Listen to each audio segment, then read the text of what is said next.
so thrilled to be back on Sirius, and I'm thrilled to be here. Yeah, and Kansas. It was a pain in the ass to get to, but it was worth every second of that day.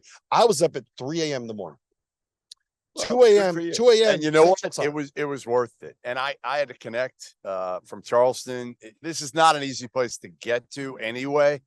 This is the first time I've ever been to the Octagon of Doom for a game. I've been here for a couple practices, and man, it did deliver, because again, it came down to, this is obviously a really good rivalry, Kansas State, but it hasn't been much of a rivalry over the years. I mean, if you think about it, you look at the numbers. Kansas have won 7 straight against Kansas State, 15 of 16, 64 of 70. Bill Self was 39-6. Again, this was not a rivalry. Jerome Tang is trying to make it into a rivalry, and he was able to do it. The first chapter, he was successful tonight. You know what my favorite stat about the Kansas State-Kansas rivalry is? Since 1990, Kansas State has won 8 games against Kansas. Mitch Lightfoot has won 12 games against Kansas State. It's unbelievable. You know what one of the bigger takeaways was tonight, Kansas State's win in overtime, was the talent disparity usually between Kansas and Kansas State is significant. Tonight, I felt like you can make a case. Now, Noel didn't play great tonight, but you could make a case that Kansas State has similar level talent to Kansas. Yeah. It's not that far off from a college perspective. I'm not talking about NBA level talent. But, to me, again, this Kansas team is not overpowering. I think we saw that tonight. Yes. Well, Jalen Wilson is overpowered. He was awesome. Jalen Wilson is overpowered. Didn't get enough help.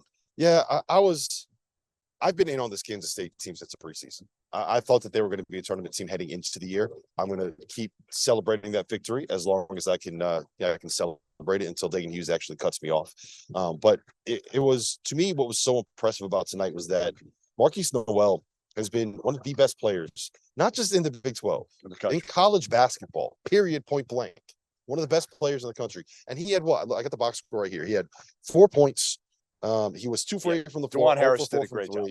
Yeah, he locked him up. He did. It was an off night kind of performance. But Desi Sills stepped up, and we asked Jerome about him. We'll have Jerome Tang joining us here in about 3 minutes. But Desi Sills had 24 points. Keontae Johnson made some plays down the stretch. Even the big fella, Naquan Tomlin, didn't play great. Finished with 15 points, 10 boards, 5 on the offensive glass, 2 steals, and a block. Just that is a really, it's not kind of about the others a little bit for Kansas State, because again, and you kind of know you're going to get 2 of those 3 guys are probably going to produce. It's it's those others, and to me, the others won the battle. Kansas doesn't have a lot of depth, and Bill Self had to go to his bench. Why? McCullough fouled out with 8 minutes left. KJ Adams fouled out. Grady Dick fouled out, and when he had to go to his bench hasn't given him enough this year, and that's when Kansas State was able to take advantage a little bit. Zach Clements was in, and he actually wasn't bad, but he had guys in. He said this in the post game. 3 guys in game time moments that had never really been there before.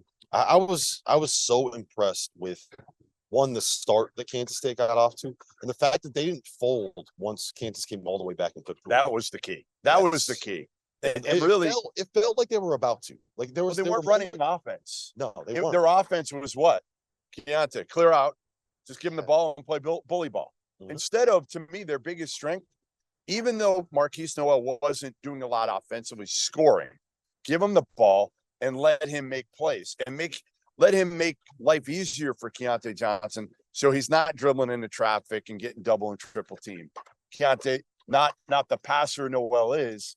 So I think that's where, to me, it got a little stagnant in the second half. That's where Kansas was able to come back, take the lead.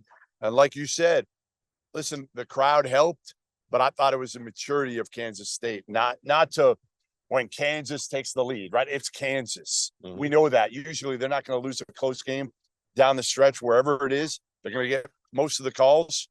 Well, tonight, Kansas State pulled out another close game. They've done this in overtime before. They know they. What was amazing to me? The most impressive part to me is what's Bill Self known for. Yeah, Bill Self is known for his ATOs, his after timeouts, his set plays, the stuff at the end of a game, the stuff that he can go into the huddle and design. And Who went to the huddle and designed a game-winning play tonight that Right. works?